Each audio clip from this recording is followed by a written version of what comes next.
So Opendoor recently started a new strategy where it's connecting motivated sellers with real estate agents. And the company said that their marketing dollars become more efficient as they monetize more of the sellers who come to us.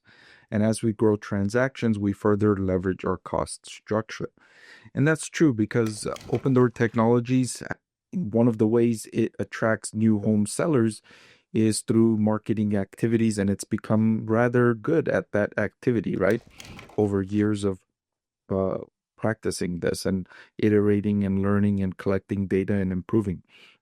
Well, now with this new way to monetize those sellers that come to the platform, the company can now bid more effectively or more aggressively. So the company's making these big changes amid very challenging housing market.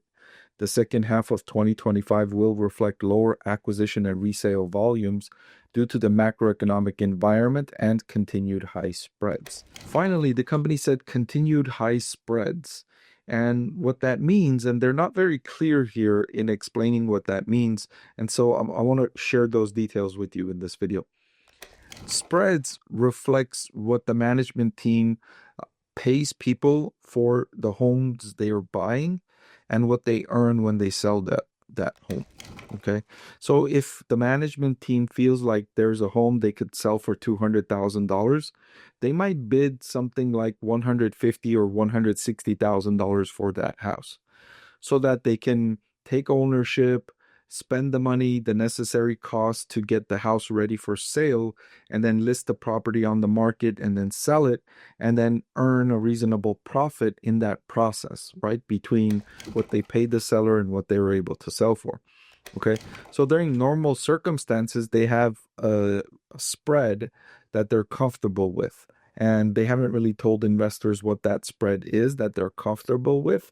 But during difficult times like we're going through right now, they increase the spread. So if previously they were bidding 150 for a home they think they can sell for 200K, they're now expanding that. So if they think they can sell the home for 200, instead of bidding 150, they'll bid 140 or maybe even 125. Okay.